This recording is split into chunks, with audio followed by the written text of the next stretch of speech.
Ағай.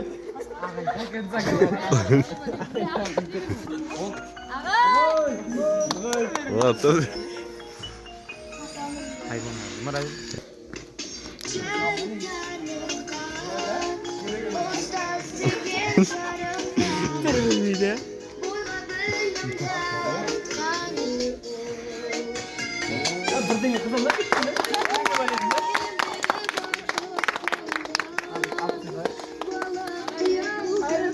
Ay yeter, qati demek ağay. Çıkarın kvadrat üstünün arası. Sıvı taptık. Aldı. Hadi yap. Yavaş yavaş koyalım.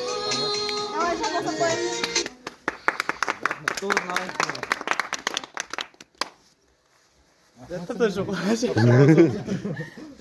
Ya tыныш болып қалдың ба, ә?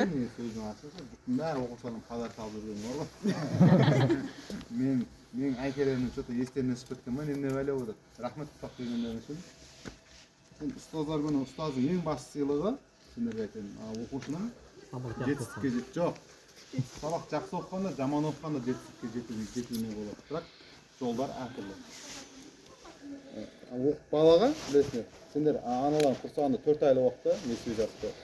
Бірақ сол несібеге жететін жол өздерінің нелерінің арқаларында, еңбектерінің арқаларында. Біз сол бағытқа бағыттауымыз керек.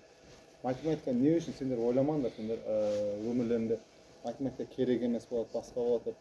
Математиканың ең басты мақсаты логиканы дамыту. Мысалы, бір жұмыс істеп жатсың, оның қиын жол бар, оңай жол бар. Оңай жолына жету үшін логиканы істету керек. Логика істеу үшін математикамен жұмыс істеу керек. Ешқайсысына жамандық тілемеймін. Мен сендерге қанша мысал келтіргенмін.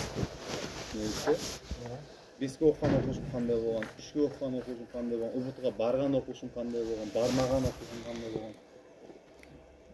Ол мектеп сендерді үлкен өмірге дайындайды. Үлкен өмірге дайындайды. Ол қалай дайындайды?